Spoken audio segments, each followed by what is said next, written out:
Bonsoir, bonsoir, est-ce que vous êtes en forme? Est-ce qu'on a le meilleur public de Saint-Cloud d'Île-de-France? Bien, vous êtes chaud, c'est d'actualité.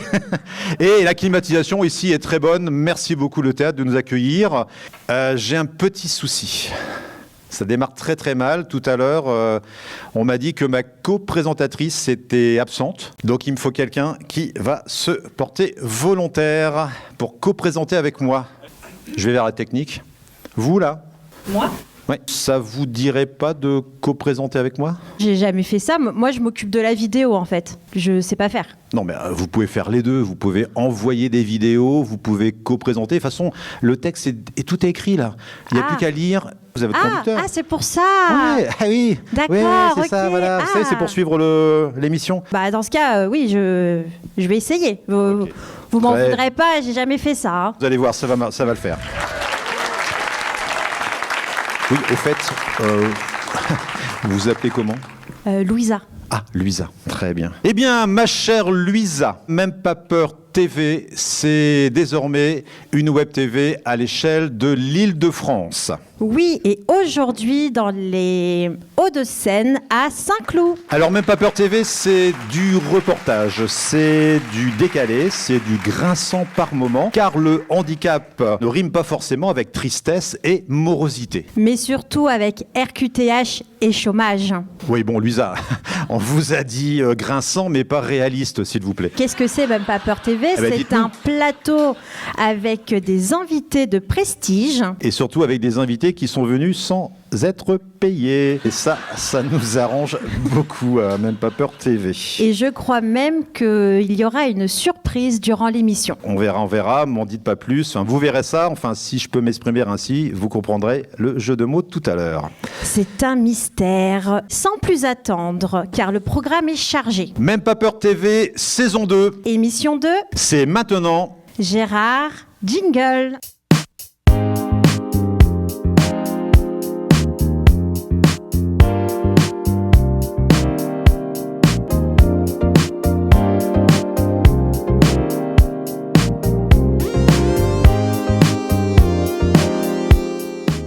Et maintenant, j'accueille sur ce plateau Nicolas Dussard, qui est le directeur du théâtre des Trois Pierrots. Bonsoir, bienvenue.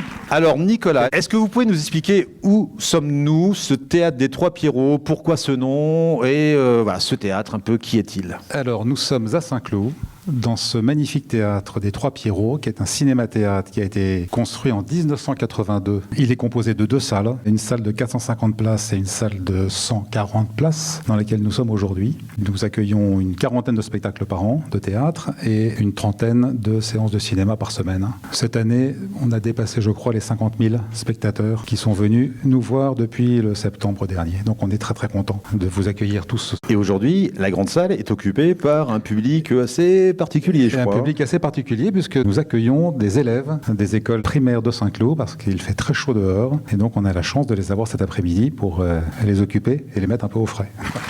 Super. Pourquoi ce nom des Trois Pierrots? Alors les Trois Pierrots provient de l'appellation d'un ancien jardin. C'était une guinguette et ça a donné son nom d'abord à un pont qui est le pont des Trois Pierrots qui est juste derrière et puis ce cinéma-théâtre donc en 1982 qui s'est appelé les Trois Pierrots. Alors on verra tout à l'heure sur le premier plateau que effectivement ce théâtre accueille beaucoup de personnes en situation de handicap et qu'il y a toute une politique culturelle et d'accessibilité qui est mise en place par le théâtre. Absolument, le théâtre a été merveilleusement rénové il y a quelques années, il a réouvert en 2024. C'est absolument formidablement bien réalisé pour l'ensemble des populations, à la fois pour les comédiens, pour le personnel, pour le public et pour les personnes en situation de handicap aussi, puisque tout est évidemment totalement aux normes pour pouvoir accueillir dans les meilleures conditions possibles cette population. Et ces comédiens aussi. On est ravis d'accueillir des comédiens aussi en situation de handicap. Nicolas, si vous pouvez rester ici. Nous avons justement sur cette émission 3 sujets que nous allons aborder, 3 thématiques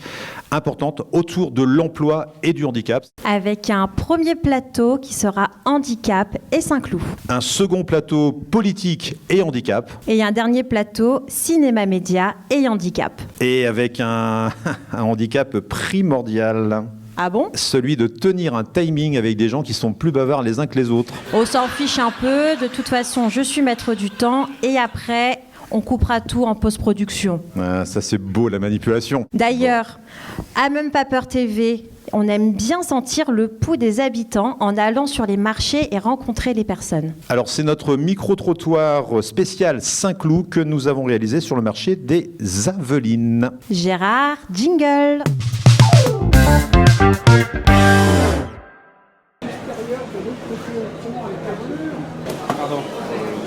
En 2024, combien de clodoaldiens bénéficient au moins d'une allocation en raison de leur handicap? J'en ai aucune idée, mais alors vraiment aucune idée. 25%, donc on est 30 000. 25%, ça nous fait combien? Ça nous fait un peu moins de 10 000, quoi. Je sais pas, je dirais 15%. 1000 personnes. Sur 100 personnes, combien ont un handicap invisible? Est-ce la moitié? Ah oui, bah c'est énorme. Je dirais que c'est au moins 2 tiers. 60. Je ne cache pas, j'y suis d'autant plus sensible que j'ai des personnes dans mon entourage qui le vivent en ce moment et c'est vrai que ça me sensibilise d'autant plus. Ouais. Allez, 45? 15 ans. Beaucoup, je dirais au moins 20%, 20 personnes. 25%. Qu'est-ce qu'un ESAT? Je ne sais pas. Ah, je sais. Aucune idée. Il me faut un A et un T, un établissement spécialisé en accompagnement et T je sèche. Je crois que c'est un établissement spécialisé dans l'accueil des personnes en situation de handicap. Alors pour cette première partie donc consacrée à Saint-Cloud et le handicap, Nous allons accueillir des invités. Vincent Jacquet, élu à la mairie de Saint-Cloud, Nicolas Dussard, directeur du théâtre cinéma des Trois Pierrots. qui est déjà là, Frédéric Frambeau, directeur de l'ESAT atypique de Saint-Cloud. Et Anne-Charlotte Dambre de Cinérelax. Sachez aussi, public, que nous avons dans la salle Hassen. C'est notre Même pas peur micro. Donc vous avez une question, vous avez une remarque, vous avez un coup de gueule, n'hésitez pas, vous levez le bras et Hassen il viendra vous donner le micro. Alors, première question à chacun, compliqué, une réponse en une phrase ou 2 phrases par rapport au micro-trottoir que vous venez de voir. Qu'est-ce que vous avez à dire ? Ma réaction, c'est qu'on ne connaît pas le handicap. Les personnes en situation de handicap vivent un peu à l'extérieur des lieux communs. Et l'objectif, c'est de vivre ensemble. Donc c'est un peu l'objet de notre action ici, aujourd'hui. Je dirais en tant que communicant, on a du boulot. Parce que visiblement, il y a des messages qui ne passent pas encore. Oui, sur que le mot ESAT, c'était... Voilà, quand même. Un peu hésitant. Et il n'y a pas qu'ici. Notre rôle, c'est de faire connaître mieux le handicap, de se rapprocher de l'ensemble des clodoaldiens pour que l'échelle de maturité augmente et on devienne une ville inclusive. Effectivement, il semble qu'il y a encore pas mal de boulot à faire pour permettre à tout le monde de bien comprendre comment ça se passe. Vincent Jacquet, alors nous vous avons rencontré dans un très joli parc à Saint-Cloud. Il manquait plus que le petit pique-nique, le petit vin au frais, et on n'était pas loin du paradis. On regarde ça ? Ouais. Gérard, jingle.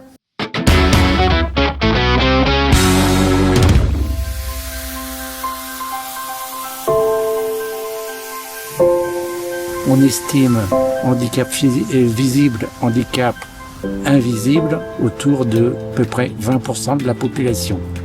20% de la population, nous sommes 29 000, donc 6 000 handicapés, au moins un aidant par handicapé si ce n'est plus. Donc vous avez à peu près 15 à 20 000 personnes qui vivent dans un environnement pour accompagner soit des handicapés directement, soit indirectement.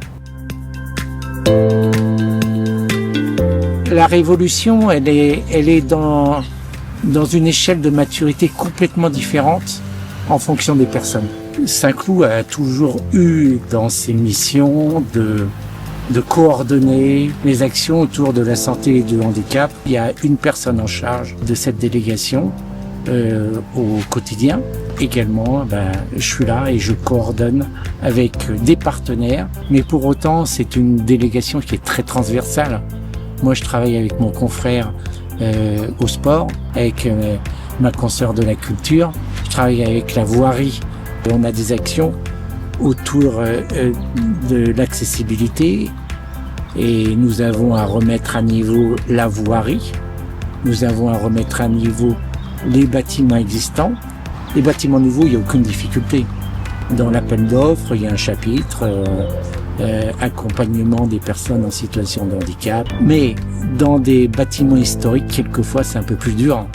Parce que mettre un ascenseur là où il n'y a pas de place, ça devient délicat. Donc il faut imaginer une action différente, changer l'organisation du service. Il y a des structures mais qui vont accompagner les personnes en situation de handicap plus aisément dans les sports, dans les loisirs, dans les éducations culturelles. Par exemple, vous allez venir aux Trois Pierrots. Les Trois Pierrots ont régulièrement une séance dédiée aux personnes en situation de handicap. D'ailleurs, on n'appelle pas handicap, on appelle en anglais disabilities. Ça veut dire des personnes qui ont un contact différent que nous, et ça apporte une richesse complète. Néanmoins, ça c'est des mots. La pratique, c'est comme les échelles de maturité sont différentes, et ben quand on intègre une personne en situation de handicap, il faut accompagner toutes les mentalités. Nous avons plusieurs créneaux de l'école du sport où nous intégrons à la fois des personnes en situation de handicap et des classes classiques, ce qui permet aux jeunes de s'acclimater aux jeunes des classes classiques, mais aux jeunes des classes classiques de comprendre ce qu'est une situation de handicap et pour vivre en commun. Il y a de nombreuses actions qui démarrent du stage auprès de la commune, mais également auprès des commerçants qu'on accompagne pour aider à l'intégration des personnes en situation de handicap. Et on essaye d'élargir, d'accompagner les partenaires pour élargir cette possibilité d'action. Je pense que les mentalités ont beaucoup bougé. Donc le but, c'est pas d'avoir des actions marketing pour vendre l'action en situation de handicap, c'est d'améliorer le quotidien des personnes en situation de handicap, tout simplement. Un mot, la politique de Saint-Cloud en termes de handicap, c'est on y va tous. Vincent Jacquet. Et bien sûr, là, tout le monde peut réagir dans la salle, sur le plateau. J'habite à Saint-Cloud, j'ai une situation de handicap. Comment je fais pour trouver un emploi ? Tout d'abord, vous habitez à Saint-Cloud, vous êtes en situation de handicap. Vous cherchez un emploi, vous vous rapprochez de l'ensemble des structures qui font la vie au quotidien, qui font l'inclusivité au quotidien de Saint-Cloud. Alors, toutes ces structures vont vous permettre de vous orienter vers des entreprises qui ont cette culture d'inclusivité relativement forte, soit de vous accompagner à intégrer d'autres types d'entreprises, de vous orienter vers des sessions de formation adaptées à votre situation. Dans tous les cas, de ne pas rester seul, de venir avec la mairie et on vous écoutera et puis on vous essaiera, tant bien que mal, de vous orienter. Mais pratiquement parlant, je fais quoi ? je vais à la mairie, je vais dans une structure spécialisée, je fais quoi ? Il n'y a pas une solution, pratiquement parlant. Il y a plusieurs solutions. C'est-à-dire que vous venez à la mairie, puisque maintenant il y a une délégation au handicap. Donc forcément, il y a une personne qui essaiera de comprendre la situation. Donc elle essaiera de vous orienter en fonction du type d'handicap, du type de perspective que vous souhaitez, que ce soit un emploi, une formation, une mise en retraite comme moi, je suis bientôt en retraite, ou du sport, parce qu'on a le droit au sport, on a le droit à la culture aussi, et puis on a surtout le droit d'avoir une commune inclusive qui organise l'ensemble de ses travaux de voirie, l'ensemble de ses travaux de bâtiments, l'ensemble de ses travaux liés au sport, l'ensemble de ses travaux culturels autour de cette situation. Parce que trouver un emploi, c'est d'être bien, c'est de vivre dans une ville inclusive.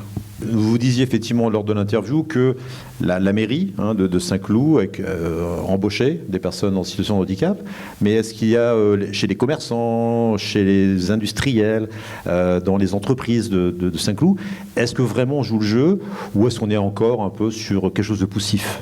Comme dans l'interview il a été présenté, c'est que chaque personne vit à son échelle différente de maturité la situation de sa vision vers les personnes en situation de handicap. Alors il y a des entreprises qui jouent le jeu, il y a des entreprises qui jouent un peu moins le jeu, et puis il y a des entreprises qui ont surtout besoin d'être accompagnées. C'est tout le rôle de Saint-Cloud, entre guillemets. C'est tout le rôle de l'équipe de Saint-Cloud de se dire...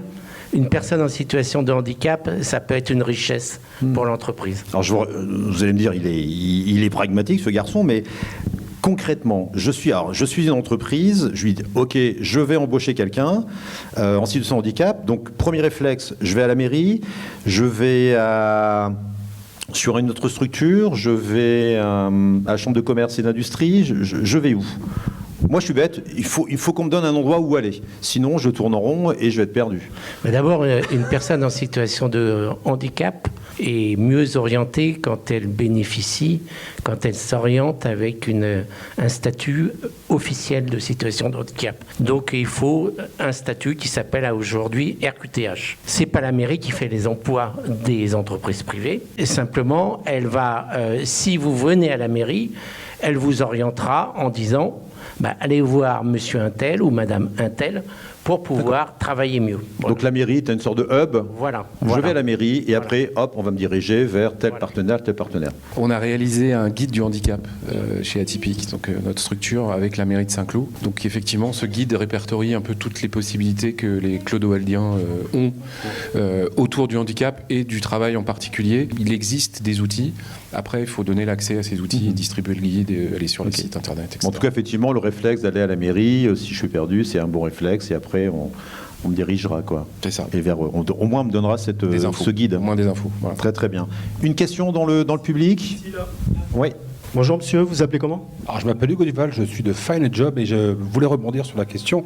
Je pensais qu'il y avait les Cap Emploi, France Travail, les missions locales, l'APEC, le Handimatch, différents dispositifs mis en place avec les ESAT qui font un travail remarquable justement au travers des villes, puisque ça permet l'insertion sociale avec des solutions adaptées, que vous soyez sourd, malentendant, déficient visuel, il y a beaucoup de choses qui sont mises en œuvre et ça je voulais vraiment qu'on le salue parce que c'est souvent un peu en coulisses et de mettre un peu sur la table c'était quand même pas mal. Merci beaucoup. Merci. Parlons des ESAT. Alors ESAT, établissement spécialisé en activités troublantes. On n'est pas loin, hein. Presque. Établissement, alors j'essaye. Établissement sans argent ni travail. Aussi, oui. C'est pas mal. Aussi, oui. Mais c'est pas ça? Non. Non, pas. Zut. Établissement supérieur en amitié trafiquée. Oui, exactement.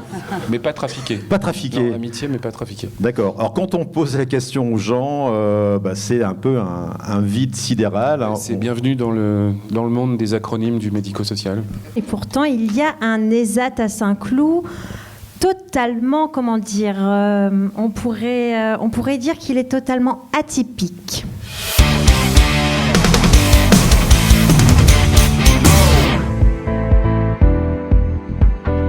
Moi, je fais un peu de tout, des affiches, un peu de montage vidéo. Je suis graphiste, du motion design ou alors un tout petit peu de web design. Je fais du design graphique.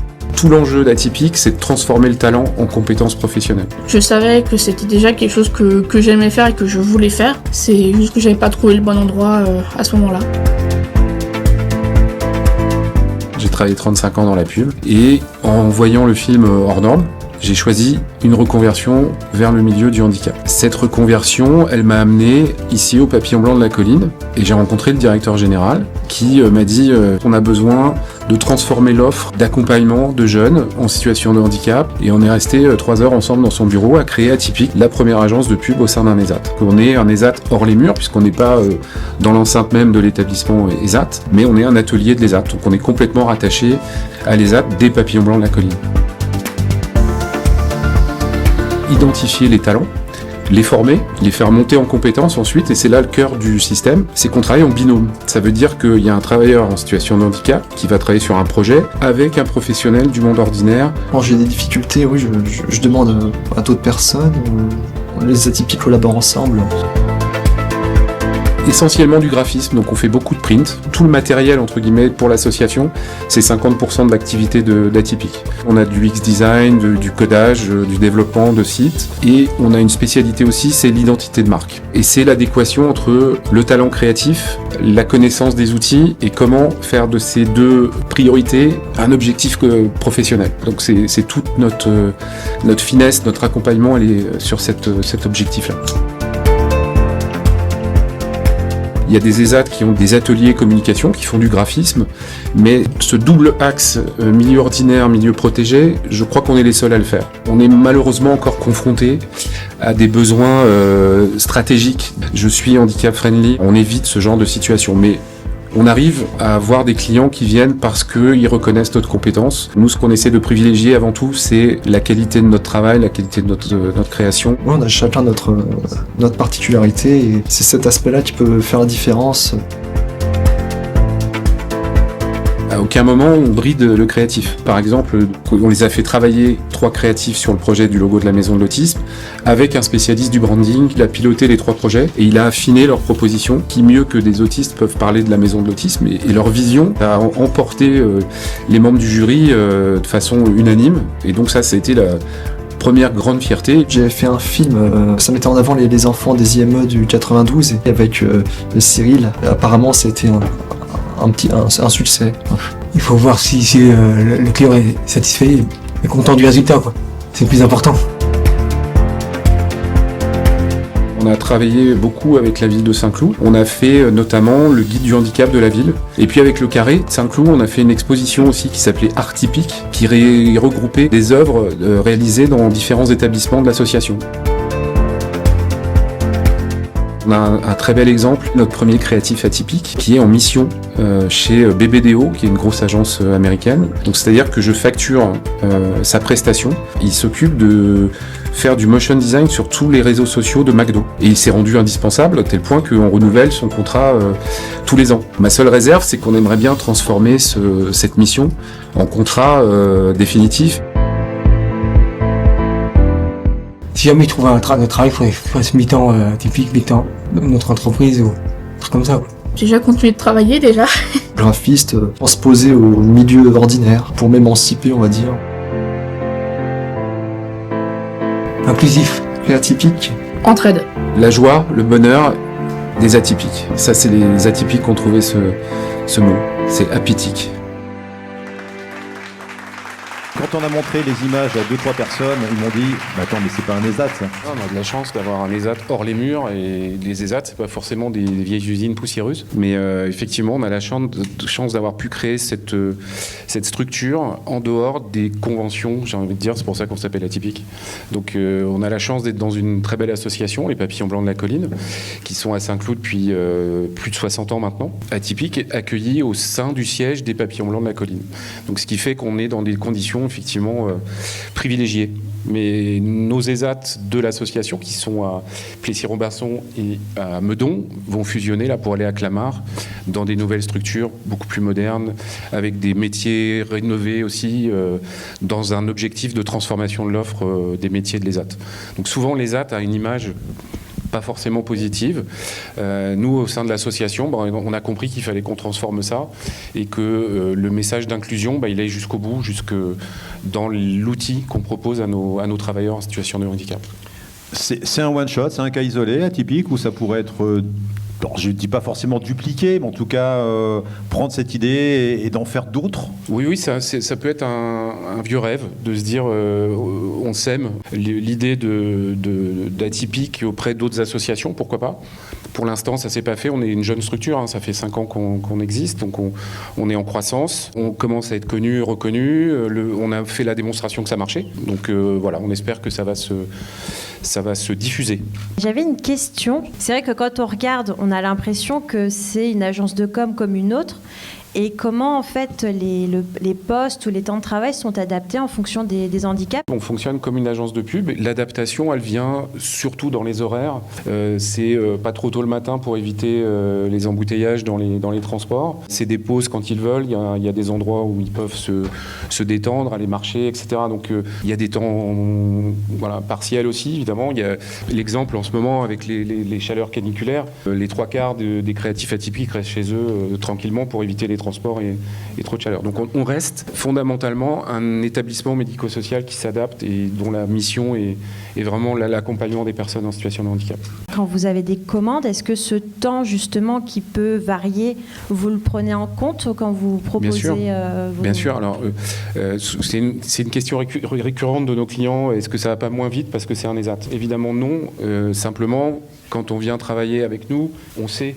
Donc il y a, une adaptation aussi du client nécessaire. Si un client m'appelle en me disant j'ai besoin d'une brochure de 24 pages pour dans 3 jours, merci, à la prochaine, non, on ne peut pas. Donc voilà, c'est aussi au client de s'adapter à notre structure, mais c'est pas pour ça qu'on va pas moins vite. On peut sortir des sites internet en un mois. Voilà. Et c'est tout l'intérêt de travailler avec des personnes du milieu ordinaire qui, eux, ont ces réflexes de productivité et qui se reposent sur la créativité des créatifs atypiques. Voilà, pour essayer d'améliorer la proposition. Je crois qu'il y avait une question dans le public. Hassen. Bonjour madame. Oui, bonjour, et bravo pour cette belle entreprise.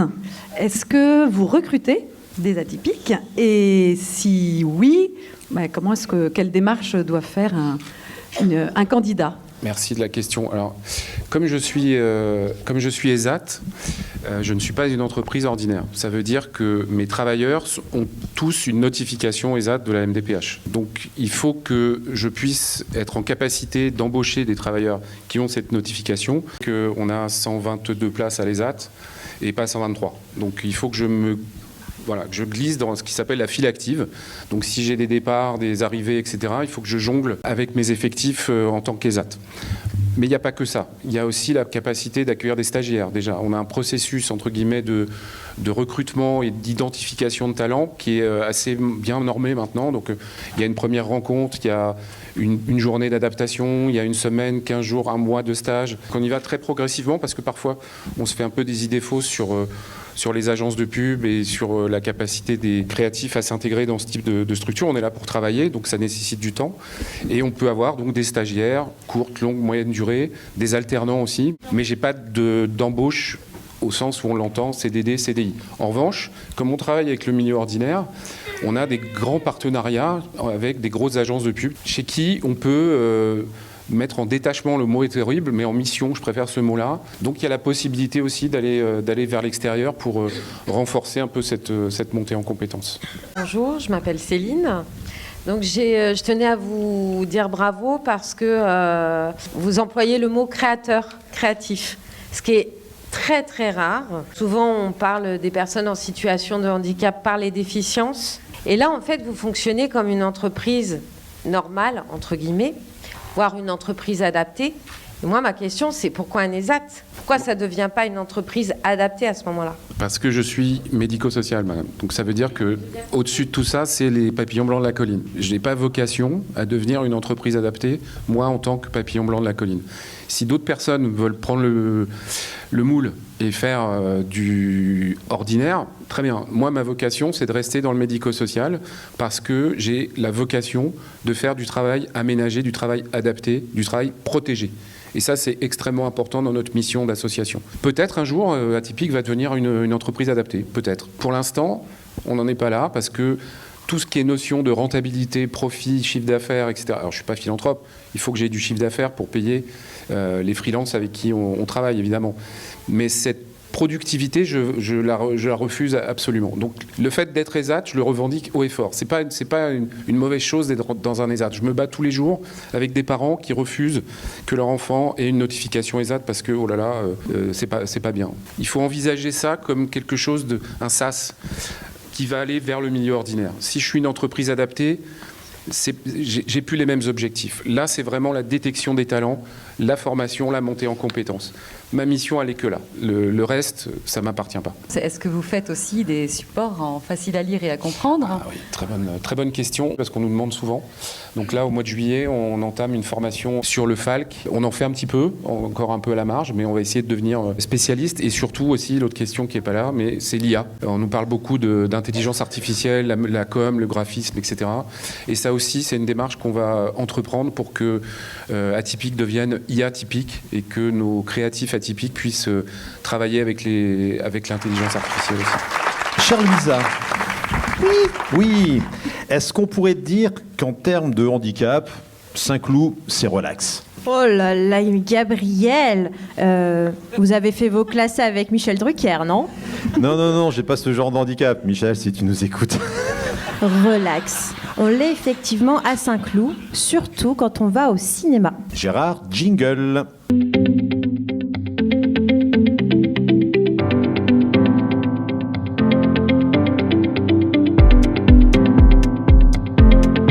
Certaines familles se privent de ces plaisirs du cinéma ou du spectacle parce qu'elles ont peur de déranger les autres spectateurs. L'originalité de Culture Relax, c'est pas d'organiser des séances pour les personnes en situation de handicap, c'est d'organiser des séances pour tout le monde. C'est des séances où en fait les gens qui arrivent avec des personnes en situation de handicap se disent je suis confiant, je suis la bienvenue et je sais qu'effectivement les séances sont adaptées à moi. Dans certains cas, les spectateurs vont pouvoir, pour certains d'entre eux, faire tout le film avec nous et puis parfois un petit peu moins. Et l'objectif, non seulement c'est d'accueillir les familles qui ne pouvaient pas aller au cinéma d'habitude, mais également de sensibiliser sur la différence. Culture Relax se bat depuis 20 ans pour faciliter l'accès à la culture pour tous et ça se développe un petit peu partout en France. À Saint-Cloud, on l'a lancé il y a 10 ans et pour cela, c'est encadré par une convention entre la ville, le cinéma, l'association nationale Culture Relax et puis l'association qui porte les bénévoles. On a toujours une dizaine de bénévoles pour chaque séance. J'ai été formée à l'accueil, aux réactions qu'il peut y avoir aussi de temps en temps dans les salles. Et donc l'idée c'est que dès l'entrée du cinéma, on puisse accueillir les spectateurs. Et après on se répartit un peu dans les différents coins de la salle de façon à ce qu'il y ait un relais lorsque quelqu'un a besoin de bouger, de sortir. Et ensuite rester dehors pour que tout au long de la séance, ça soit une belle expérience. Les jeunes sont accompagnés, donc c'est l'accompagnateur qui va les emmener, mais nous, on est facilitateurs. La magie de ça, c'est qu'on a des enfants qui sont repartis au bout de 10 minutes, et puis la deuxième séance, ils vont rester une demi-heure, et puis après, en fait, ça devient des habitués du cinéma, et ça devient un plaisir partagé en famille.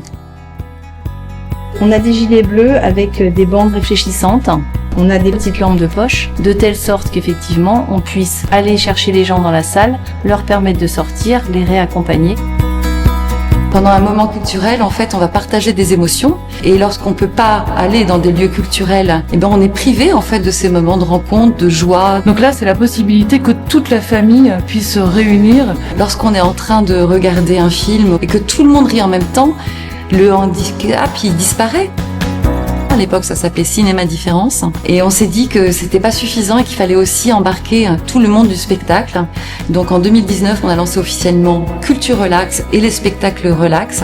Donc c'est un accompagnement pendant 3 ans pour former toutes les équipes du lieu de spectacle à l'accueil de public avec des difficultés. Nous, on est plutôt dans l'accessibilité, on va dire, humaine, pour que les personnes puissent se sentir les bienvenues et que les autres spectateurs aussi vivent ça comme une belle expérience.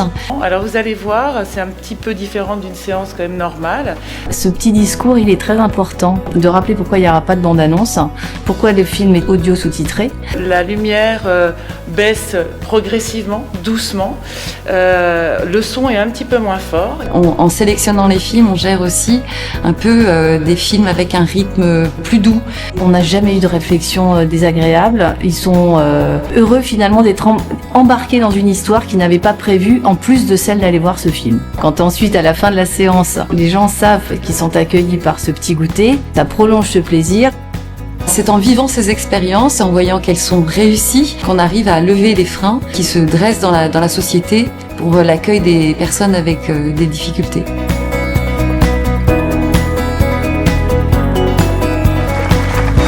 Anne-Charlotte Camp. Alors, Nous allons parler en troisième plateau justement de cinéma et handicap, donc ça tombe bien. Donc Ciné Relax travaille sur l'accessibilité. On pourrait se dire, il suffit simplement d'avoir des accès physiques accessibles. Est-ce que vous allez, beaucoup plus loin que ça ? Oui, alors c'est une obligation en plus d'avoir une accessibilité physique. Nous, ce qu'on va apporter, c'est ce que j'ai un peu exprimé dans le film, c'est l'accessibilité humaine. On s'adresse d'abord aux personnes avec des handicaps complexes, les personnes qui peuvent faire peur à d'autres spectateurs, qui vont avoir un comportement atypique et qui ne sont pas les bienvenus au cinéma et encore moins au spectacle. Et notre objectif, c'est de rendre les conditions les plus facilitantes, les plus bienveillantes pour que les familles avec des enfants avec des handicaps complexes aient le droit aussi d'avoir des sorties en famille. Et ça, c'est assez innovant et inédit et c'est vraiment notre spécialité. Et l'objectif, ça n'est pas de faire effectivement des séances de cinéma ou des spectacles entre personnes en situation de handicap et leurs familles, mais c'est vraiment que ce soit un mode relax pour tous les spectateurs. Donc c'est pour ça que les séances de cinéma, elles sont intégrées dans la programmation habituelle du cinéma. Les gens arrivent pour voir un film d'abord. Ils sont étonnés peut-être de voir nos gilets et c'est très important d'informer les spectateurs que c'est une séance relax. Mais après, on voit un film ensemble et c'est simplement que le regard bienveillant des gens, la baisse du son, l'adaptation de la lumière et puis le fait que le film soit en sous-titré SME, qui va faire que finalement on baisse les peurs, on est moins angoissé et le spectacle se passe bien. Et pour des personnes qui ont une grande sensibilité au changement de décor, comme les personnes avec des troubles autistiques, elles vont pouvoir exprimer une certaine anxiété et c'est là que viennent des comportements qui sont atypiques. Si on sent que tout le monde est heureux, que tout se passe dans la douceur, qu'il n'y a pas de stress aussi vis-à-vis de leur famille, eh bien finalement le cinéma se vit de façon très très positive. Donc on peut avoir pendant une séance quelqu'un qui va peut-être pousser un cri, qui va peut-être faire une remarque, c'est ça ? Oui, alors il peut y avoir effectivement des gens qui lisent les sous-titres à haute voix parfois, qui rient un peu en décalé des blagues ou qui ont besoin de sortir.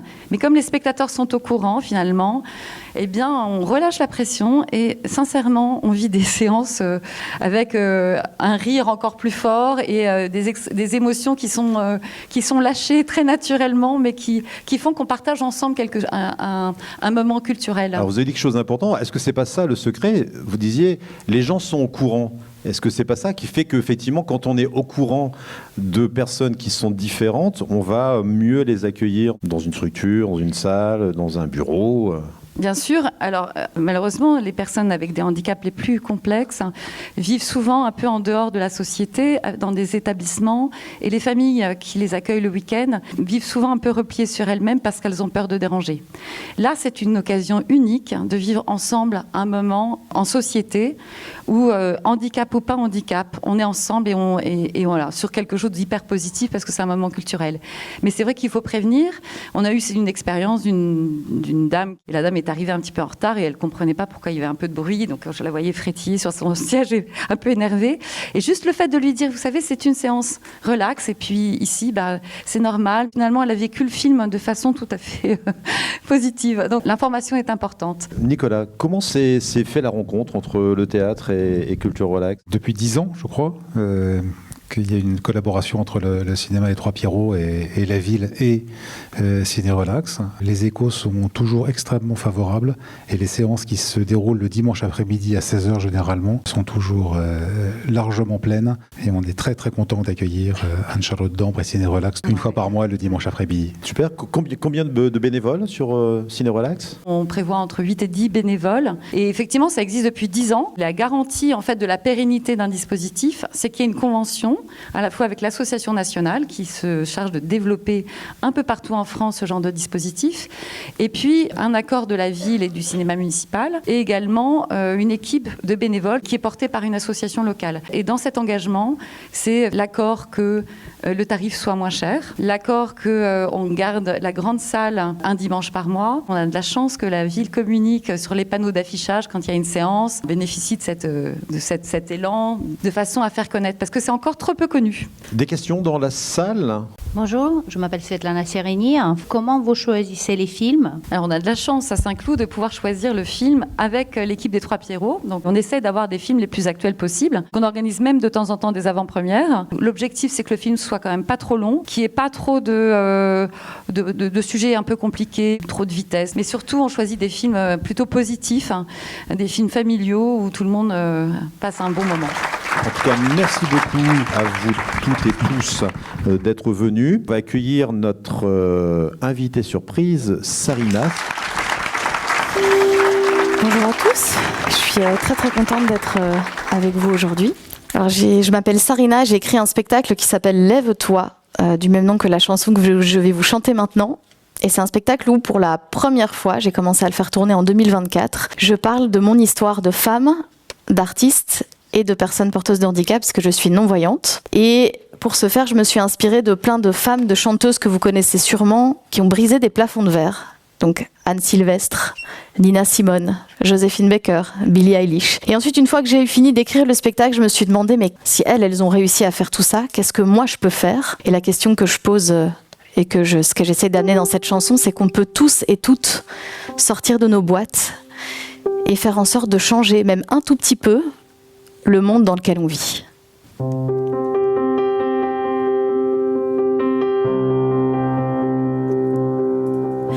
Serais-tu celui qui veille dans l'ombre tandis que le monde dort? Celle grâce à qui, dans les heures sombres, l'étincelle brille encore. Au-delà des regards de tout ce qui nous sépare, sauras-tu t'élever? Oublier les défaites et tout ce qui nous arrête et nous fait prisonniers. Rejoins la lutte et lève-toi, demain t'appelle. Au-delà de tes frontières, sans ta voix, plus rien n'a de sens. Rejoins la lutte et lève-toi, demain t'appelle. Au-delà de tes frontières, rien qu'un pas, déjà tu avances. Car c'est par toi que tout commence.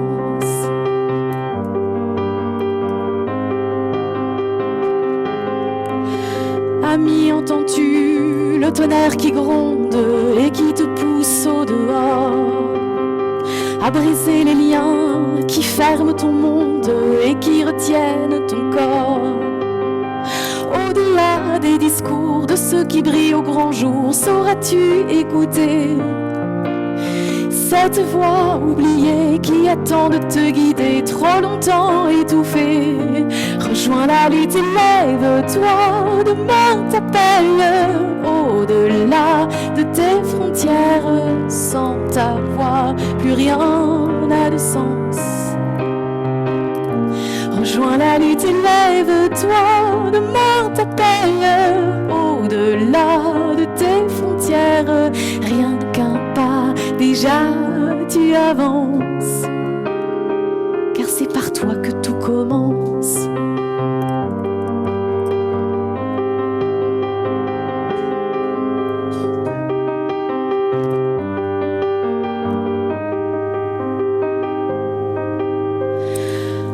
Au-delà des discours de ceux qui brillent au grand jour, sauras-tu écouter cette voix oubliée qui attend de te guider, trop longtemps étouffée? Rejoins la lutte et lève-toi, demain t'appelle. Au-delà de tes frontières, sans ta voix, plus rien n'a de sens. Rejoins la lutte et lève-toi, demain t'appelle. Au-delà de tes frontières, rien qu'un pas, déjà tu avances. Car c'est par nous que tout commence.